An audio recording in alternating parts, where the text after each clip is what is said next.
I'm the contextual safeguarding researcher within the First Access Screening team. My role is to support the contextual safeguarding project by collecting data and undertaking research on cases referred to the Children and Family Service with contextual elements. A large part of this involves maintaining a database of all group referrals where there are concerns relating to child sexual exploitation, harmful sexual behaviour, peer-on-peer violence, etc., as well as locations of concern. And this is shared with practitioners to make proactive referrals and to inform intervention. I also provide support for professionals meetings, putting together summaries and profiles of peer groups and creating incident maps using GIS software. As the point of contact for the contextual safeguarding project within FAST, I'm also involved in regular meetings with the Integrated Gangs Unit as well as Youth Justice to ensure that information is shared across the service.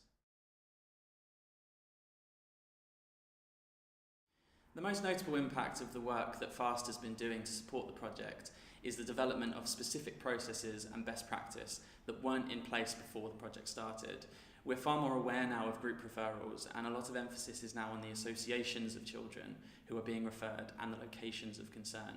These contexts also become much more important for practitioners in FAST while screening cases, as potentially certain peers or locations may carry a more significant risk than just the behaviours themselves. For business support in FAST, this means that we're learning to identify this escalation ourselves, and we are ensuring that we are utilising our multi-agency partners to build a much more accurate picture of concerns.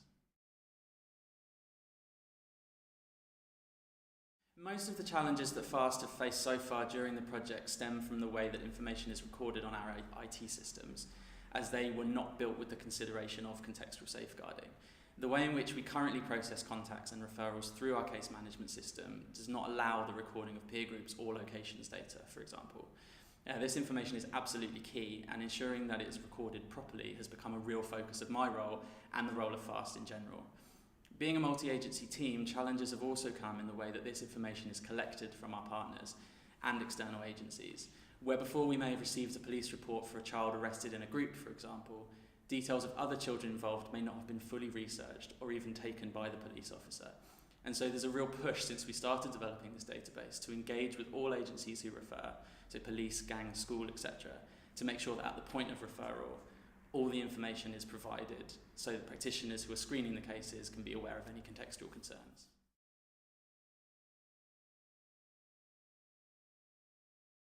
As a multi-agency team and as the front door of Hackney's Children and Family Service, we have always thought about the value of support that we can offer the Contextual Safeguarding Project in the way that we see all referrals that come through the service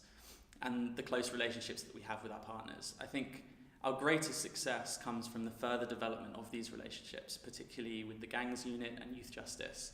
and the focus on FAST as a hub of shared information, which has already proved incredibly valuable for practitioners. I would say there needs to be a focus on developing strong partnership relationships in order to make sure information is being shared properly and efficiently. One challenge we did face when we first began in FAST was the realisation that there were multiple teams all collecting the same information, but in different ways and on different systems, and that is information that we thought that we lacked was being collected elsewhere. As we've been building these relationships, I've personally seen huge benefits in the research that I'm undertaking and the support that I'm able to provide for my colleagues.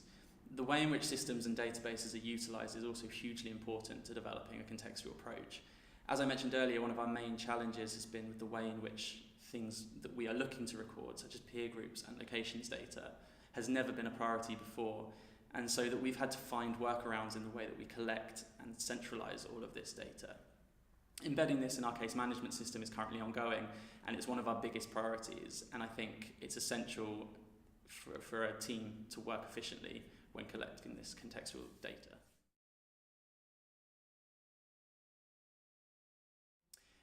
Well, we're still in the early stages of adopting these processes and systems within FAST, but I've already noticed a change in the way that practitioners are beginning to think about the way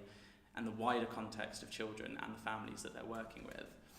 As a point of contact between contextual safeguarding and FAST, I've noticed that the research that I'm undertaking for professionals meetings and case reviews is incredibly beneficial in the way that new contextual-based interventions are being developed across the service.